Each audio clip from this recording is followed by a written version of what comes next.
তো বন্ধুরা দেখো, তোমাদের সামনে যে ছবিটা তোমরা দেখতে পাচ্ছ এটা হলো জাপানের মাউন্ট আসো আগ্নেয়গিরির ফুটেজ। দেখো এটাতে তোমরা দেখতে পাচ্ছ এটা কয়েকদিন আগের ফুটেজ, যেখানে দেখা যাচ্ছে যে একটা জ্বলন্ত আগ্নেয়গিরি কিভাবে বিস্ফোরণ করেছে।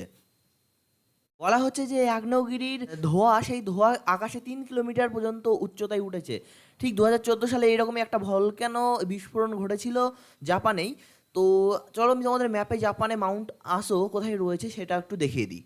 তো বন্ধুরা তোমরা দেখো, এখানে দেখতে পাচ্ছ পৃথিবীর ম্যাপ, এবং এখানে রয়েছে এশিয়া, এবং এশিয়ার দেখো এখানে রয়েছে আমাদের প্রিয় ভারত। ভারতের ঠিক দেখো চায়নার সাইডে, অর্থাৎ মায়ানমার, থাইল্যান্ড, চায়না, এই সাইডে দেখো রয়েছে এখানে করে জাপান। জাপান হলো কতগুলো আইল্যান্ড নিয়ে গঠিত। তো এখানে দেখো যদি আমি জুম ইন করি, জাপানের ক্যাপিটাল তোমরা দেখতে পাবে টোকিও, ঠিক এখানে অবস্থিত।